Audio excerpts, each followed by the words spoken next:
নমস্কার। গল্পসঙ্গীর গল্পের আসরে আপনাদের সকলকে স্বাগত জানাই। আজ আপনাদের পড়ে শোনাব সাহিত্যিক মানিক বন্দ্যোপাধ্যায়ের লেখা গল্প পোস্ট অফিসের পিয়ন ও তার মেয়ে।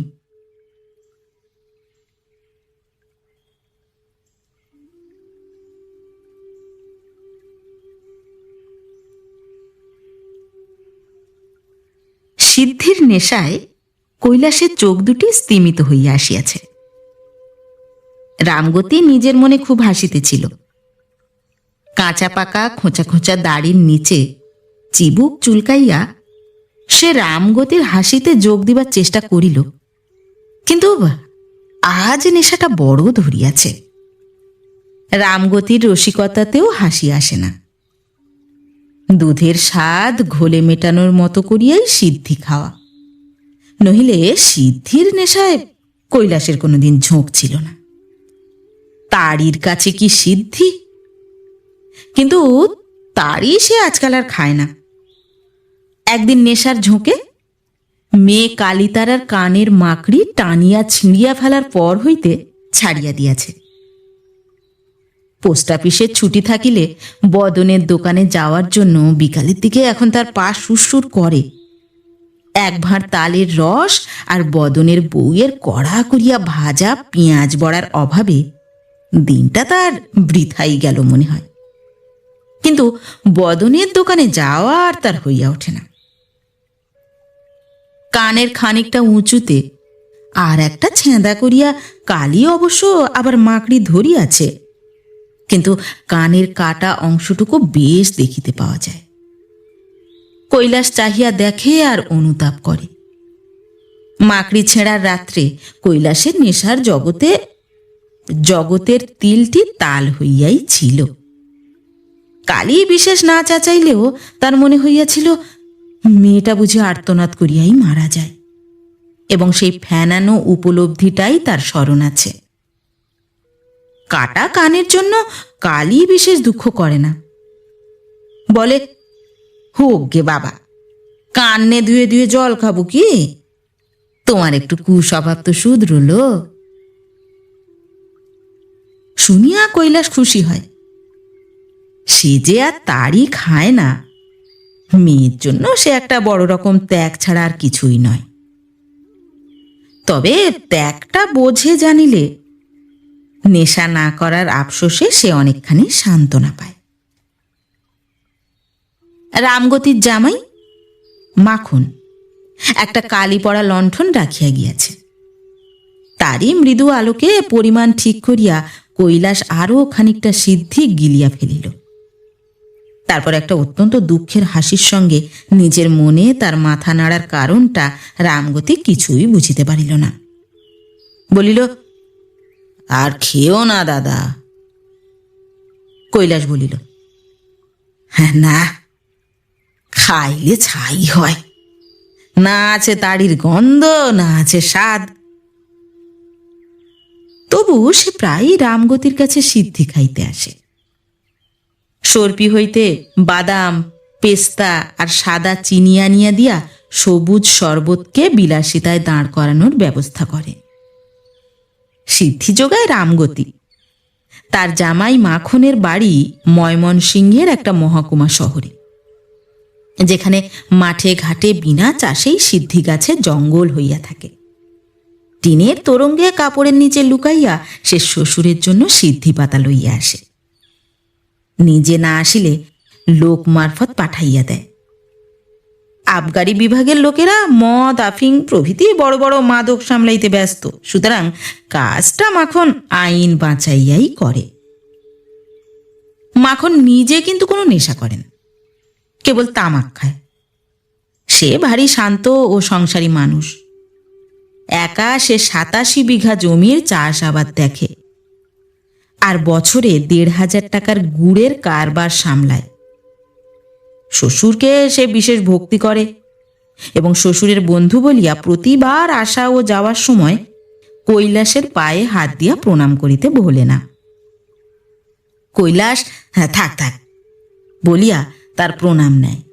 ও চিরজীবী হওয়ার জন্য আশীর্বাদ জানায়। তারপর রামগতির কাছে প্রাণ খুলিয়া মাখনের সঙ্গে নিজের গোয়ার গোবিন্দ জামাই সুবলের তুলনামূলক সমালোচনা আরম্ভ করিয়া দেয়। সুবলকে সে চাষা বলে, গুন্ডা বলে, গেঁজেল বলে এবং আরো অনেক কিছু বলে। সুবলের নাই এমন অনেক দোষও সে তার ঘাড়ে চাপাইয়া দেয়। বার কয়েক বলিবার পর সুবলের সেই কাল্পনিক দোষগুলিতে তার বিশ্বাস জন্মিয়া যায়। মেয়ের মতো মেয়ের সেই অপদার্থ জামাইটাও বেচারির সজ্ঞান মুহূর্তগুলিতে অধিকার করিয়া থাকে। আজও সমস্ত সময়টা সে মাখনের সঙ্গে সুবলকে মিলাইয়া দেখিতেছিল।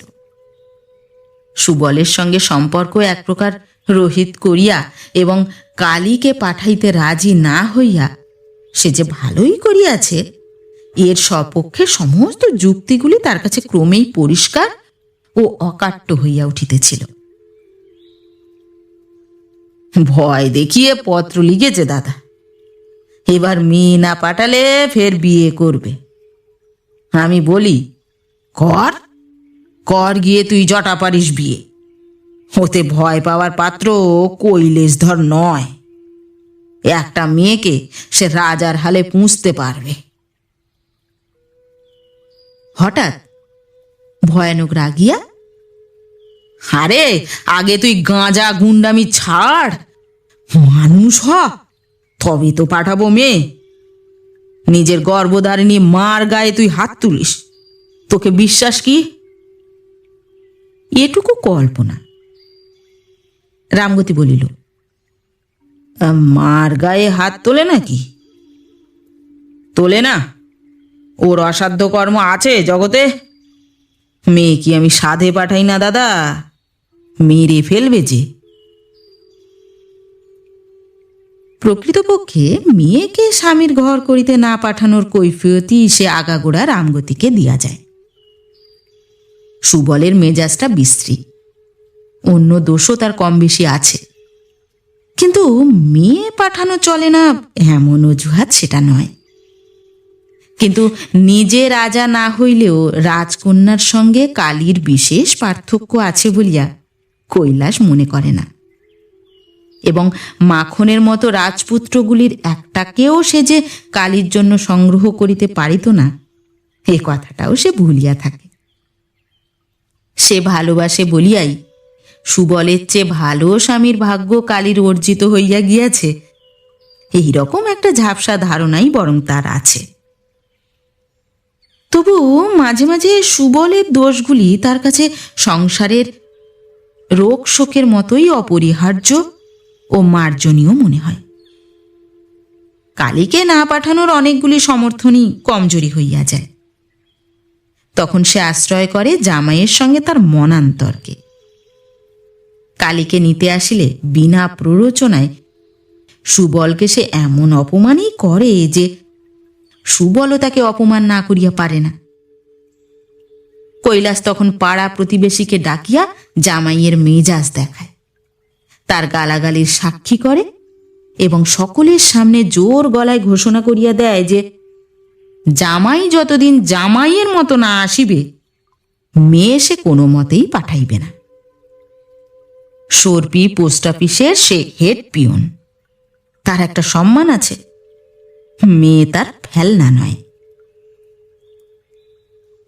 কালী ঘরের ভিতর থ হইয়া থাকে, ভাবে এত গোলমালে কাজ কি বাবু, দিলেই হয় পাঠি, মারে যদি না হয় খাবই একটু মার। দাঁতে দাঁত ঘষিয়া সুবল সকলের কাছে তার একটা নালিশ জানায়। শুনিয়া কৈলাস যায় খেপিয়া, কালীকে ঘরের ভিতর হইতে হাত ধরিয়া টানিয়া আনিয়া চড়া গলায় জিজ্ঞাসা করে, চাস চাস তুই যেতে? বল, চেঁচিয়ে বল, সবাই শুনুক। কালী সুস্পষ্ট মাথা নাড়ে। সুবল সহসা কেমন ঝিমাইয়া পড়ে, আর তেমনভাবে কৈলাসের সঙ্গে কলহ চালাইতে পারে না। সকলকে শুনাইয়া অশ্রদ্ধেয় কথা বলিয়া ঘাড় উঁচু করিয়া সে চলিয়া যায়। সুবল যতক্ষণ উপস্থিত থাকে প্রতিবেশীরা তাকে এত বেশি ছিছি করে যে তার প্রতি কালীর পর্যন্ত একটা সাময়িক অশ্রদ্ধা জন্মিয়া যায়।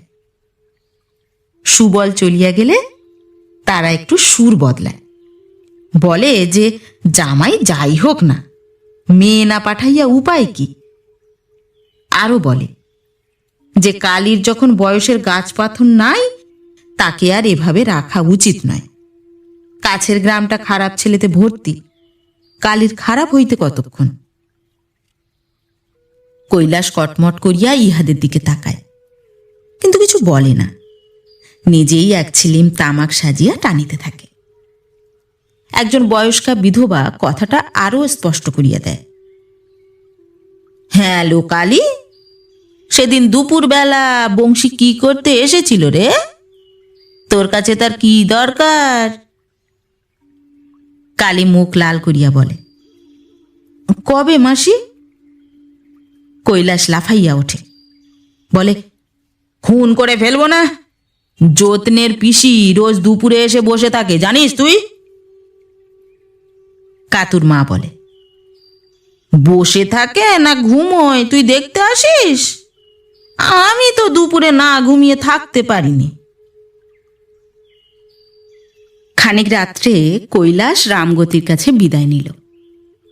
রামগতি হাঁকিয়া বলিয়া দিল, একটু তেঁতুল গুলে খেও দাদা, এরকম ভালো নয়।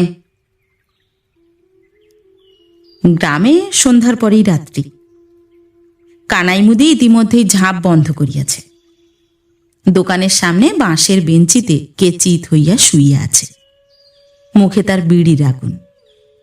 কানাইয়ের ভাই বংশী ছোঁড়া রোজ এমনি সময় ওখানে এমনিভাবে শুইয়া থাকে আর থাকিয়া থাকিয়া বাঁশি বাজায়। সুবলের মতোই অপদার্থ। কয়েকবার মুখ ফিরাইয়া কৈলাস জোনাকির মতো তার বিড়ির আগুনের জ্বলা নেবা চাহিয়া দেখে। ছেলেদের এরকম ভাসিয়া বেড়ানো সে পছন্দ করে না। কানাইয়ের একেবারে দায়িত্ববোধ নেই। ভাইয়ের একটা বিবাহ সে এবার দিলেই পারে। মেয়ের বদলে বংশীর মতো ছেলেও যদি তার একটা থাকিত, তবে কোনো ভাবনা ছিল না। এও কিন্তু কৈলাসের মনে হয়। পরের বাড়ি, পরের সংসার মানুষের ছেলেকে ধরিয়া টানাটানি করে না, মমতার সঙ্গে থাকে অধিকার। ছেলের বউ আনিয়া মেয়ের সাধও মেটানো চলে। নিজের সন্তানকে নিজের কাছে রাখিয়া সকলের কাছে অপরাধী হইয়া থাকিতে হয় না। অন্ধকার পথে চলিতে চলিতে কৈলাসের ভয়ানক রাগ হইতে লাগিল। সংসারে এ কি অবিচার! সে তার মেয়েকে কোথাও পাঠাইতে চায় না। মেয়ে তার কোথাও যাওয়ার নামে ভয়ে অস্থির হয়। তাদের দুজনকে পৃথক করিয়া দেওয়ার জন্য লোকের এত মাথা ব্যথা কেন? সে কারো ভালো মন্দে থাকে না, তার শান্তি নষ্ট করিতে লোকের এত উৎসাহ কি জন্য? প্রতিবেশীরা নিন্দা করে, সুবল আসিয়া দাবি জানায়। কিসের নিন্দা, কিসের দাবি? দেশে ঢের মেয়ে আছে। সুবল প্রতিবেশী মেয়ে আনিয়া কষ্ট দিক। প্রতিবেশীদের ঘরে ভালো মেয়ে আছে, তাদের ভালো মন্দ লইয়া তারা মাথা ঘামা, কথাটি কহিবে না। কিন্তু সে আর তার মেয়ে দুজনেই যখন বলতে অস্বীকার করিয়াছে, লোকের বলা বলিকে তারা যখন গ্রাহ্য করে না, তাদের আর বিরক্ত করা কেন? গায়ের জোরেই সকলে মিলিয়া তাদের দিয়া যা খুশি করাইয়া লইবে নাকি? রাগ আর তার কমিতে চায় না। নির্জন রাস্তায় নিজের মনে কৈলাস গজগজ করিতে লাগিল। নেশায় তার মাথার মধ্যে ঝিমঝিম করিতেছে। রাস্তাটা ঝুলানো দোলনার মতো দুলিয়া উঠিতে চায়। গ্রামের অসমতল পথে সে পাহাড়ি দেশে চড়াই উতরাই ভাঙিতেছে। তবু এমন জমজমাট নেশার মধ্যেও তারই তৃষ্ণায় সে আহত।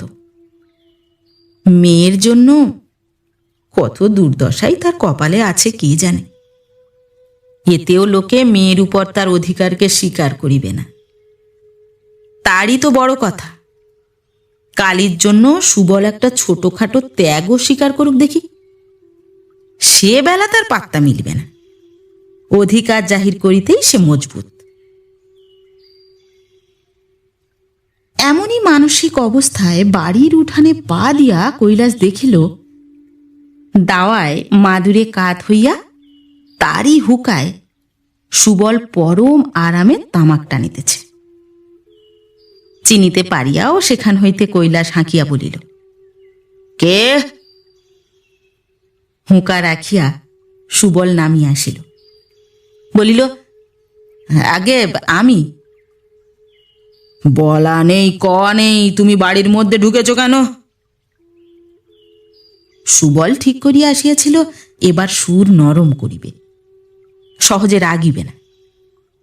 মাটির দিকে চাহিয়া সে বলিল, বাড়ির মধ্যে ঢুকবো না তো কোথায় যাব? শ্বশুরকে একটা প্রণাম ঠুকিবে কিনা সুবল তাহাও ভাবিয়া দেখিতেছিল।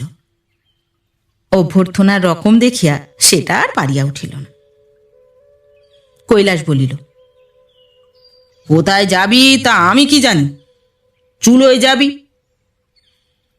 সুবল বলিল, এত রাখবার কারণটা কি হলো? মা নিতে পাঠালো বলে এসেছি বই তো নয়। কৈলাস বলিল, মা নিতে পাঠালো? তোর মা কে রে যে আমার মেয়েকে নিতে পাঠায়? যা, তুই বেরো আমার বাড়ি থেকে। সুবল অল্প রাগ করিয়া বলিল, বার করে দিচ্ছ যে? তোমার বাড়ি থাকতে এসেছে কে? গাছতলা ঢের ভালো। যা, তবে গাছতলাতে যা। ফের আমার বাড়ি ঢুকলে তোর ঠ্যাং খোঁড়া করে দেব। ঠ্যাং অমনি সবাই সবাকার খোঁড়া করছে, আমারও দুটো হাত আছে। প্রতিবার এমন হয়, এবারেও তেমনিভাবে দুজনের সুর চড়িতে লাগিল। ভাষা রূঢ় হইতে অভদ্র এবং অভদ্র হইতে অশ্রাব্যে দাঁড়াইয়া গেল। মাত্রা কৈলাসেরই বেশি। সে বুঝিতে পারিয়াছিল আজ একটা হেস্তনেস্ত হইয়া যাইবে। সুবল শেষ মীমাংসা করিতে আসিয়াছে। আজ ওকে ফিরাইয়া দিতে পারিলে ও আর আসিবে না। শুধু আসিবে না নয়, কালীকে কোনোদিন পাঠানো অসম্ভব করিয়া দিবে। বিধবা মেয়ের মতো তার কাছে থাকা ছাড়া কালীর আর কোনো উপায় থাকিবে না। মেয়েটা বাঁচিবে। খানিক পরে তাই কলহের পরিসমাপ্তির জন্য কৈলাস পা হইতে ছেঁড়া চটি খুলিয়া সুবলকে পটাপট কয়েক ঘা বসাইয়া দিল। উঠানে একটা বাঁশের বাতা পড়িয়াছিল, সেটা কুড়াইয়া লইয়া কৈলাসের মুখের উপর নির্মমভাবে কয়েকবার আঘাত করিয়া সুবলও করিল প্রস্থান। রান্নাঘরের দরজায় দাঁড়াইয়া উলুখড় কালী তার জীবনের দুই রাজার যুদ্ধ আগাগোড়া সবটাই চাহিয়া দেখিল। কৈলাসের আঘাত কম লাগে নাই। মুখে 4-5টা কালো দাগ পড়িয়াছে, নাক দিয়া রক্তপাত হইয়াছে এবং খোঁচা লাগিয়া একটা চোখ বুজিয়া গিয়াছে। অনেক রাত অবধি তাহার নাক দিয়া রক্ত ও চোখ দিয়া জল পড়িতে লাগিল। থাকিয়া থাকিয়া সে বলিতে লাগিল, দেখলি কালী, দেখলি, আর একটু হলে খুন করে ফেলতো রে। মনে মনে সে কিন্তু নিশ্চিন্ত হইয়াছিল, সুবল আর আসিবেন। তাকে ক্ষমা করার কামনা কালীর মনে যদি কখনো জাগিয়া থাকে, এ ঘটনার পর আর জাগিবে না। বাপকে যে এমন করিয়া মারিয়া যায়, মেয়ে কি তাকে ক্ষমা করিতে পারে? এবার আর বুঝিতে পারা যায়, কালী নিঃসন্দেহে প্রমাণ পাইয়াছে যে সুবল মানুষ নয়, খুনে ডাকাত। ওকে এবার কালী ভয়ঙ্কর ঘৃণা করিবে।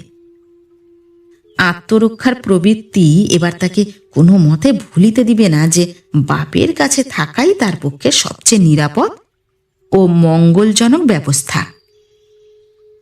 অথচ কালী ভয়ানক গম্ভীর হইয়া গিয়াছে, ভালো করিয়া কথার জবাব দেয় না।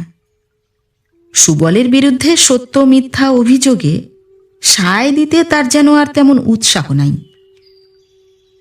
প্রথমটা কৈলাস অত খেয়াল করে নাই। শেষে মেয়ের ভাব লক্ষ্য করিয়া সে অস্বস্তি বোধ করিতে লাগিল। কথা কইছিস না যে কালী? কি বলবো বলো না।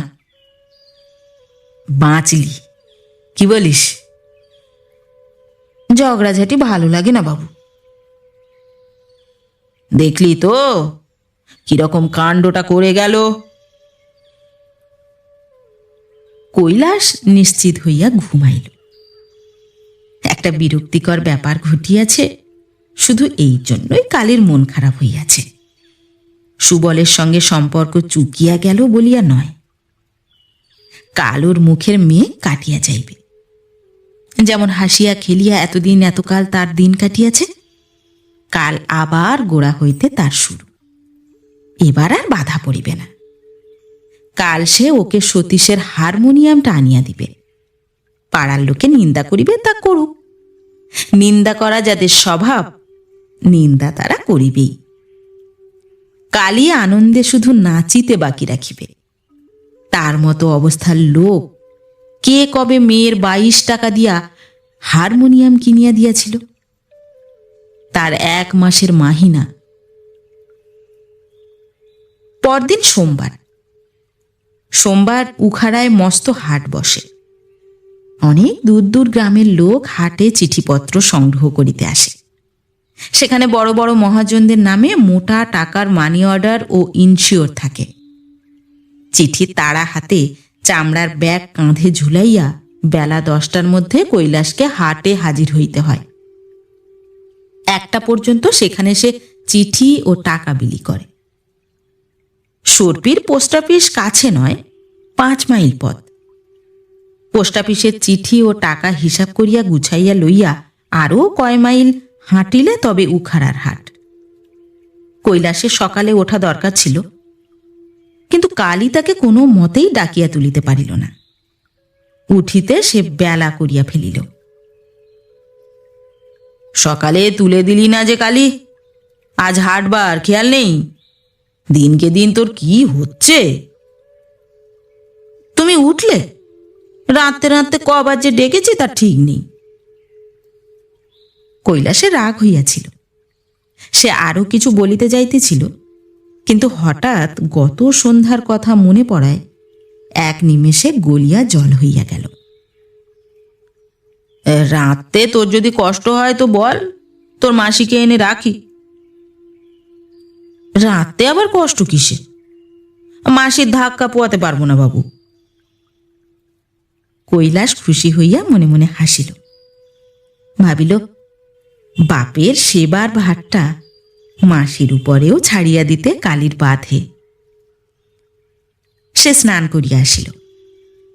পিঁড়িতে বসিয়া বলিল, আন রে কালী, চটপট আন।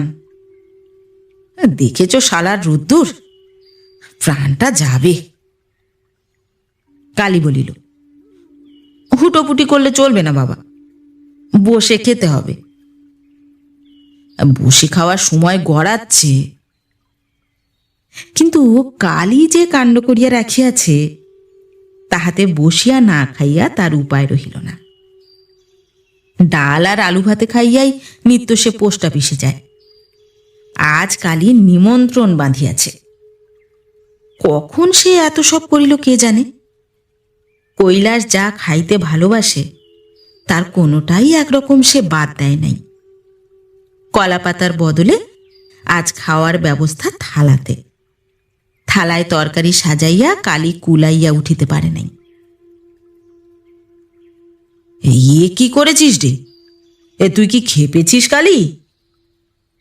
একদিন কি ভালো খেতে নেই? এত কেউ খেতে পারে? না খাও তো আমার মাথা খাও। কৈলাস প্রাণপণে খাইল। মেয়ের এতটুকু শখের জন্য প্রাণ দিতে পারে। মেয়ে সাত করিয়া রাঁধিয়াছে, সে খাইবে না? উঠোন রোদে ডুবিয়া গিয়াছে। সেখানে ছায়া ফেলিয়া ফেলিয়া কালী তাহাকে পরিবেশন করিল। মাছের কালিয়া দিয়া জিজ্ঞাসা করিল, কেমন হয়েছে বাবা? বেশ হয়েছে, চমৎকার রেঁধেছিস কালী। কালীর পায়ের মলের আওয়াজ বাড়িটাকে যেন জীবন্ত রাখিয়াছে। সে একাকিনী, ঘর ভরা। এ বাড়িতে তার অতগুলি ছেলে মেয়ে যে পটপট করিয়া মরিয়াছিল, কৈলাসের কাছে আর তাহা শোকাবহ স্মৃতি নয়। এমনিভাবে ভাত বাড়িয়া দিয়া, এমনিভাবে মল বাজাইয়া হাঁটিয়া কালী তার জীবনে শোকের চিহ্ন রাখে নাই। তার গৃহের আবহাওয়া হইতে মৃত্যুর স্তব্ধতা মুছিয়া লইয়াছে। কটা ছেলে মেয়ে তার মরিয়াছে? দুটো, তাও 5-7 বছর বয়সে, এক যুগ আগে। তবু কালী না থাকিলে তাদের জন্যই কৈলাস শোকাতুর হইয়া থাকিত বৈকি। খাওয়ার পর বসিয়া বসিয়া কৈলাস খানিক তামাক টানিল। বেলার দিকে তার নজর ছিল না। ধীরে সুস্থে খাকি কোট কাঁধে ফেলিয়া সে যাওয়ার জন্য প্রস্তুত হইল। কালী ছলছল চোখে বলিল, এই রোদ্দুরে কি করে অদ্দূর যাবে বাবা?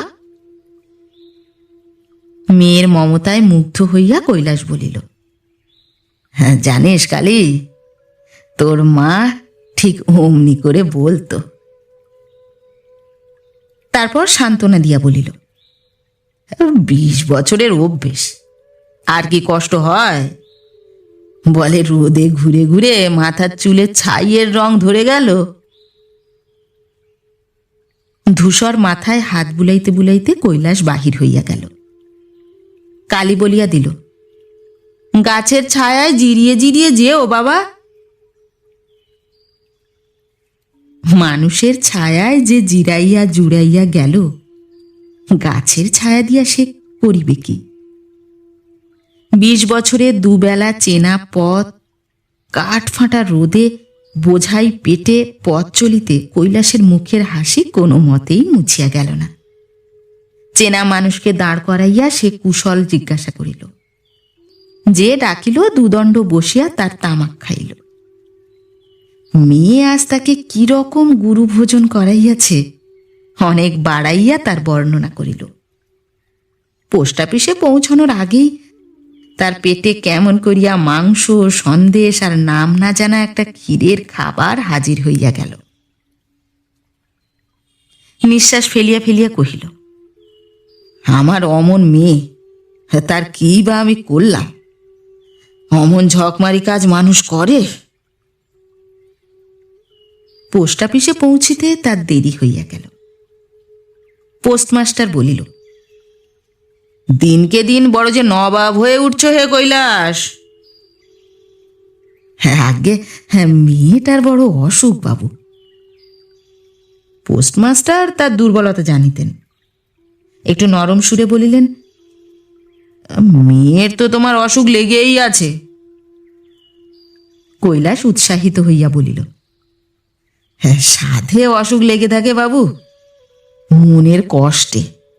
জামাই যে মানুষ নয়, ডেকে জিজ্ঞেস করে না। একদিন দুদিনের জন্য যদি বা আসে তো মেরে গাল দিয়ে ভূত ছাড়িয়ে দিয়ে যায়। মেয়ে আমার খায় না দায় না, দিবারাত্রির কাঁদে।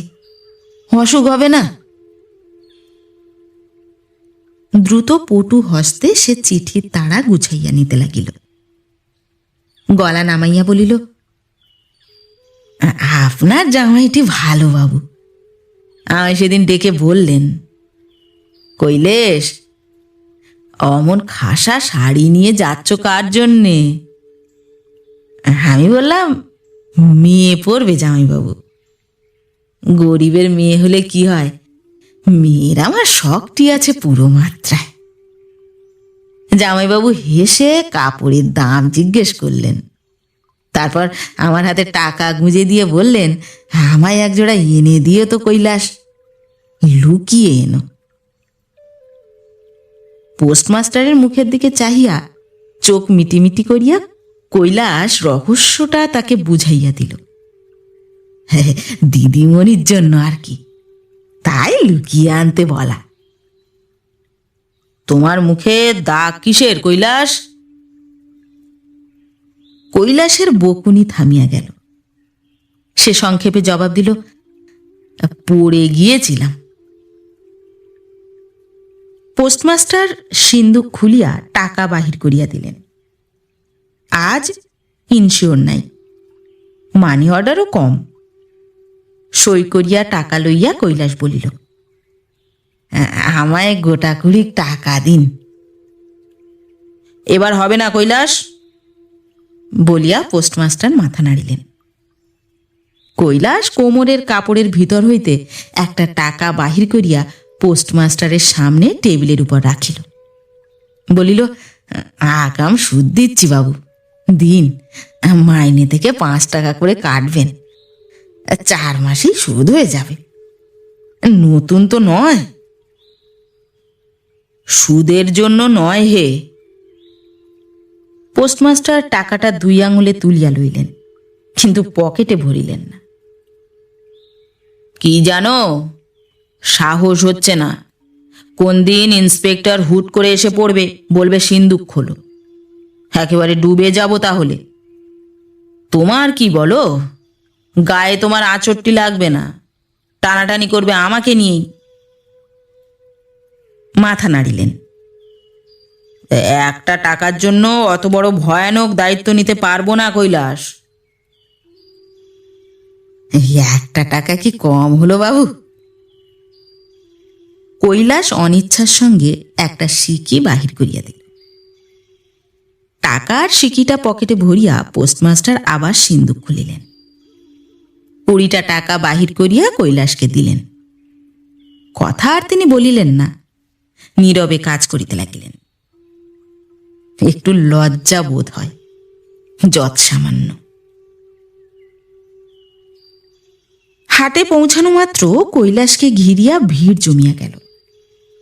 তার মধ্যে এমন নরনারীর সংখ্যা অল্প নয়। একটি পোস্টকার্ড পাওয়া যাদের জীবনে বিশেষ ঘটনা। তাদের আগ্রহ ও উত্তেজনা কৈলাসকে চিরদিনই বিশেষভাবে বিচলিত করে। চিঠি বিলানো সকলের প্রতি তারই যেন অনুগ্রহ। ধনীর দারোয়ানের কাঙালি বিদায় করার মতোই গর্ব সে বোধ করে। ছেলেবেলা কালী মাঝে মাঝে তার সঙ্গে হাটে আসিত। কৈলাসের ইচ্ছা হয় কালীকে এখন একবার সঙ্গে লইয়া আসে। সে দেখিয়া যায় হাট ভরা লোক কিভাবে তার বাপের পথ চাহিয়া থাকে, তাকে কত খাতির করে, কত লোককে হাসায় কাঁদায়। অধর চিঠি পড়িয়া বলে, সুখবর এলো কৈলাস দা, যাওয়ার সময় ফুটি টুটি একটা কিছু তুলে নিয়ে যাও। বসন্ত চিঠি হাতে ধুলার উপর বসিয়া পড়ে। তার চিঠির খবরে হরিদাসী হাটের কলরব ছাপাইয়া আর্তনাদ করিতে থাকে। এসব দেখিলে কালী কিরকম আশ্চর্য হইয়া যায়। শেষ দুপুরে প্রাপ্য তরিতরকারি সংগ্রহ করিয়া গামছায় বাঁধিয়া কৈলাস পোস্ট অফিসে ফিরিয়া গেল। গুমোট হইয়া দারুণ গরম পড়িয়াছে। বিকালে ঝড় বৃষ্টি হওয়া আশ্চর্য নয়। হারমোনিয়ামটা আজ তাহা হইলে আর কেনা হয় না, কিন্তু কালই 5 মিনিটের নোটিশে কাল তার মান রাখিয়াছে। পুরস্কারটাও তাকে অবিলম্বে দেওয়া দরকার। কাল পর্যন্ত ধৈর্য কৈলাস ধরিতে পারিবে না, অথচ দেরি করিয়া আসিয়া 5টার আগে আর ছুটি পাওয়াও মুশকিল। সে শ্রান্তি বোধ করিতেছিল, তবু বেঞ্চিতে চিত হইয়া খানিক ঝিমানোর ইচ্ছা ত্যাগ করিয়া সে পোস্টমাস্টারের বাড়ির মধ্যে গেল। পোস্টমাস্টারের মেয়ে দাওয়ায় ছেলে কোলে বসিয়াছিল। বলিল, কি কৈলাস? হ্যাঁ, সেই যে মাদুলির কথা বলেছিলে দিদিমণি, আজ গিলে সেটা পাওয়া যায়। পোস্টমাস্টারের মেয়ে সাগ্রহে বলিল, তবে তুমি আজকেই যাও কৈলাস। হ্যাঁ, বাবু যদি রাগ করেন? আমি বলে রাখব। মাদুলি লইয়া পোস্টমাস্টারের মেয়েকে কৈলাস অনেক দিন ঠকাইতেছে। ঝিকন ফকিরের মাদুলি আনা সহজ কথা নয়। একবেলা নৌকায় গিয়ে 7 ক্রোশ হাঁটিলে তবে ঝিকন ফকিরের আস্তানা। আজকাল করিয়া কৈলাস মাদুলির দাম বাড়াইয়াছে। এবার একদিন আধ পয়সা দিয়া একটা মাদুলি কিনিয়া তার গ্রামেরই জাগ্রত দেবতার পূজার ফুলের একটি শুকনো পাপড়ি ভরিয়া আনিয়া দিবে। বলিবে, দিতে কি চায় দিদিমণি, কত হাতে পায়ে ধরে আনলাম, 5 শিকে লাগলো। না না, আর তোমাকে দিতে হবে না দিদিমণি, নিতে নেই গো, নইলে নিই না। মাদুলির খরচ বলে নয়, আমার মেয়েকে সন্দেশ খাওয়ার জন্য যদি দাও তবে বরং নিতে পারি। পোস্টমাস্টার যে 5 শিকে গালে চড় মারিয়া লইয়াছে সেটা ফেরত আসিবে। এই মিথ্যাচারের বিরুদ্ধে কৈলাসের বিবেকের কোনো প্রতিবাদ নাই। কালী ভিন্ন সংসারের আর সমস্ত মেয়ে তাদের কর্মফল ভোগ করিবেই, ঝিকন ফকিরের মাদুলিতে তাদের কোনো উপকার হওয়া সম্ভব নয়। এটুকু ছলনায় তবে ক্ষতি কিসের? মাদুলিতে দেবতার ফুল তো থাকিবেই। সকলের মতো কৈলাসের আত্মপ্রবঞ্চনাতেও এমনই একটি সুন্দর শৃঙ্খলা থাকে। কালীর সম্বন্ধেও তার আত্মপ্রবঞ্চনা এমনই মনোহর। পোস্টমাস্টারের মেয়ের কাছে ঝিকন ফকিরের মাদুলির মতো কালীর জীবনে সুবল অনর্থক। মঙ্গল দূরে থাক, এ দুটি মেয়ের দুঃখমোচন ও মাদুলি আর সুবলকে দিয়া হইবে না। একজনের জন্য সে তাই অকারণে 7 ক্রোশ পথ হাঁটিতে যেমন রাজি নয়, আর একজনকে পরের বাড়ি পাঠাইয়া শূন্য ঘরে বুক চাপড়াইতেও তার তেমন ইচ্ছা নাই। সতীশের বাড়ি পথে পড়ে না, একটু ঘুরিয়া যাইতে হয়। হারমোনিয়াম কিনিয়া বাহির হইতে অপরাহ্ন হইয়া গেল। রোদের তেজ কমিয়াছে, কিন্তু হারমোনিয়াম ঘাড়ে করিয়া পথ চলিতে কৈলাস শ্রান্ত হইয়া পড়িল। মনে হয় এতক্ষণে তার নেশা টুটিয়া গিয়াছে, কিন্তু নেশার সঙ্গে স্নেহকে সে ঝিমাইয়া পড়িতে দিবে কেন? সে জোরে জোরে পা ফেলিয়া চলিতে লাগিল। 1/2 মাইল গিয়াই সে হাঁপাইয়া পড়িল। বাদ্যযন্ত্রের ভারে ঘাটটা ইতিমধ্যেই ব্যথা হইয়া গিয়াছে। পথের ধারে সেটা নামাইয়া রাখিল। পা দুটো বেজায় টনটন করিতেছে। বয়স যে 50 পার হইয়াছে সেটা আর অস্বীকার করা যায় না। এই ধরনের প্রমাণ আজকাল প্রায়ই পাওয়া যায়। বয়সটা কৈলাসের গুরুতর বিপদ। কালীর জীবনের অর্ধেকটা কাটিতে না কাটিতে তাকে মরিতে হইবে ভাবিতে কৈলাসের ভালো লাগে না। কালীর কি উপায় হইবে? কালীর ভার কে লইবে? সুবল লইতে পারিত, তার মৃত্যুর পরেও সুবল বাঁচিয়া থাকিবে। মৃত্যুর সংকেত মানিয়া মেয়েকে তার নিশ্চিত দুঃখ দুর্দশার মধ্যে বিসর্জন দিতে হইবে নাকি? তার এত স্নেহ, এত কল্যাণ কামনা, এত ত্যাগ কোনো কাজে লাগানো যাইবে না? মাঝে মাঝে নেশার অবসাদের সময় কথাটা ভাবিয়া অসহায় আফসোসে কৈলাসের মধ্যে ঝিমঝিম করে। মরণে তার এমন নিশ্চিন্ত অবলুপ্তি যে কালীর ভবিষ্যৎ সম্বন্ধে কিছু পরিমাণে হওয়া যায়, এমন একটা জোড়াতালি দেওয়ার যুক্তিও সহজে আবিষ্কার করা যায় না।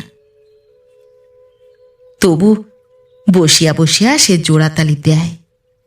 ভাবে, সে তো আজই মরিতেছে না, 2-4 বছর গেলে সুবলের হয়তো পরিবর্তন হইতে পারে, সে মানুষ হইতে পারে, তখন কালীকে পাঠানো চলিবে। সে আরো ভাবে যে কালীকে লইয়া যাইবার জন্য সুবলের যেরকম আগ্রহ, তাতে এই আশা করা যায় তার মৃত্যুর পর মেয়েটাকে সে ফেলিবে না। তার সুবিধার জন্য কালীর প্রতি প্রেমকে সুবল 10-20 বছর বাঁচাইয়া রাখিবে, এটা কৈলাসের আশ্চর্য মনে হয় না। এই বিশ্বাস বজায় রাখার জন্য সে একটা যুক্তিও ব্যবহার করে। সুবলের সঙ্গে কলহ তার, কালী কোনো অপরাধ করে নাই। কালী ছেলে মানুষ, বাপের ব্যবস্থা না মানিয়া তার উপায় কি? বাপের অপরাধে সুবল নিশ্চয়ই মেয়েকে শাস্তি দিবে না। তাছাড়া তার সম্পত্তি আর জমানো টাকা এবং কালীর মতো রূপে গুণে দুর্লভ বউদের লোভ সুবল কি সহজে ত্যাগ করিবে? আধ ঘণ্টা খানেক বিশ্রাম করিয়া কৈলাস উঠিল। একটা লোক ধরিয়া তার মাথায় হারমোনিয়াম চাপাইয়া গ্রামের দিকে চলিতে আরম্ভ করিল। গ্রামের বাহিরে দেখা হইল বংশীর সঙ্গে। বংশী কহিল, কালীকে তাহলে পাঠিয়েই দিলে কৈলাস কাকা? বলিয়া কৈলাস শঙ্কিত হইয়া রহিল। বংশী বলিল, সুবল গাড়ি খুঁজে হয়রান, সব গাড়ি গেছে হাটে, কোথায় পাবে গাড়ি? আমি বাড়ির সামনে দিয়ে যাচ্ছিলাম, কালী আমায় ডেকে বললে, বংশীদা একটা গাড়ি জোগাড় করে দাও না। আমি শেষে রামগতি কাকার গাড়িটা জুড়িয়ে আনি, তবে ওরা রওনা হয়। কৈলাস বলিল, দেখো দেখি কাণ্ড, আগে থাকতে গাড়ি ঠিক করে রাখবে তা নয়। সুবলটার একেবারে বুদ্ধি নেই। তোমার সঙ্গে দেখা হয়নি বলে কালী কেঁদেই অস্থির। কেন কাঁদলো কেন? জ্যৈষ্ঠী মাসেই তো ওকে আমি নিয়ে আসব। বংশী জ্ঞানীর মতো বলিল, তাতে কি শোনায় কৈলাস কাকা? শ্বশুর বাড়ি যেতে মেয়েরা কাঁদবেই। হারমোনিয়ামটা তোমার নাকি? কার জন্যে কিনলে? কার জন্যে আবার? নিজের জন্যে। খালি বাড়িতে কি করে সময় কাটাবো? ওটা বাজিয়ে পোঁ পোঁ করে যাব। তুই যাচ্ছিস কোথায় রে বংশী? সন্ধ্যের সময় এসে দুটো গান টান শুনিয়ে যাস তো। বাড়ি গিয়া জামা খুলিয়া কৈলাস তামাক সাজিয়া লইল। তামাক খাইয়া সে স্নান করিল। চিনি খুঁজিয়া লেবু দিয়া শরবত করিয়া পান করিয়া রামগতির ওখানে গেল। রামগতি বলিল, কালীকে তাহলে পাঠাতে হলো কৈলাস দা? কৈলাস বলিল, হ্যাঁ দিলাম পাঠিয়ে। কালী 17 পড়েছে, আর কি রাখা যায়? তবে এবার বেশি দিন রাখবো না, ওই জ্যৈষ্ঠীর মাঝামাঝি নিয়ে আসবো।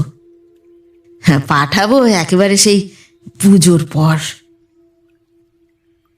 রামগতি বলিল, ভালোই করেছ। মানুষের মন কি জানো দাদা, একেবারে আশ্চর্য। কালীকে পাঠাওনি বলেই হয়তো সুবল ওরকম হয়ে যাচ্ছিল, এবার বদলে যাবে। এতদিন কালীকে আটকে রাখা উচিত হয়নি। কৈলাস বলিল, অতটা বুঝতে পারিনি। সুবল আর একটা বিয়ে করে বসলে কি বিপদ হতো বলো তো? কথাটা কৈলাস নিজেও অনেকবার ভাবিয়াছে। আজ রামগতির মুখে শুনিয়া সে শিহরিয়া উঠিল। ভাগ্যে কালী তার পাগলামিতে সায় দিয়া নিজের সর্বনাশ করে নাই। গোপনে স্নেহ সম্মান দিয়া বাপের অপমান ও অবিবেচনার বন্যাতেও নোঙর হইয়া স্বামীকে বাঁধিয়া রাখিয়াছে। রামগতি বলিল, একটু সিদ্ধি করব নাকি? কৈলাস বলিল, বদনার ওখানে গেলে হয় না? হ্যাঁ থাক, কাজ নেই, সিদ্ধি করো। গ্রামে সন্ধ্যার পরই রাত্রি। ঝাঁপ বন্ধ করা দোকানের সামনে বাঁশের বেঞ্চিতে কাত হইয়া এমনি সময় বংশী বিড়ি টানে আর থাকিয়া থাকিয়া বাঁশি বাজায়। রামগতির বৈঠকখানায় মাখন একটা কালি পড়া লণ্ঠন রাখিয়া যায়।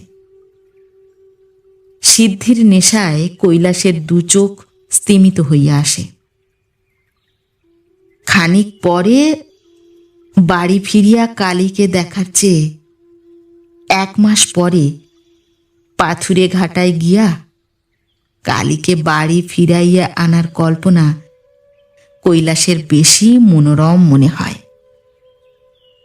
আর ওদিকে গরুর গাড়ির মধ্যে কালী সুবলের সঙ্গে বকবক করে। তোমার জন্য বাবার কাছে মুখ দেখাবার উপায় রইল না।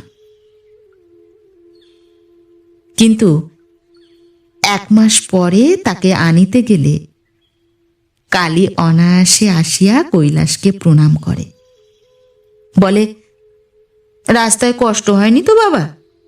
যে গরম। কারও লজ্জা নাই। নিয়ম পালনে লজ্জা কি? পদে পদে নিয়ম লঙ্ঘন করিয়াই তো সংসারে লজ্জা ও দুঃখের সীমা নাই।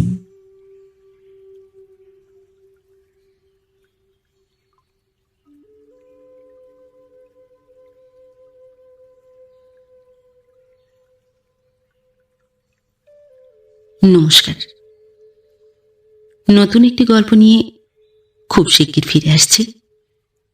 ততক্ষণ সবাই ভালো থাকবেন, সুস্থ থাকবেন। গল্প পাঠ কেমন লাগলো অবশ্যই কমেন্ট করে জানাবেন, এবং ভিন্ন ভিন্ন স্বাদের অডিও স্টোরি শোনার জন্য অবশ্যই চ্যানেলটি সাবস্ক্রাইব করবেন। ধন্যবাদ।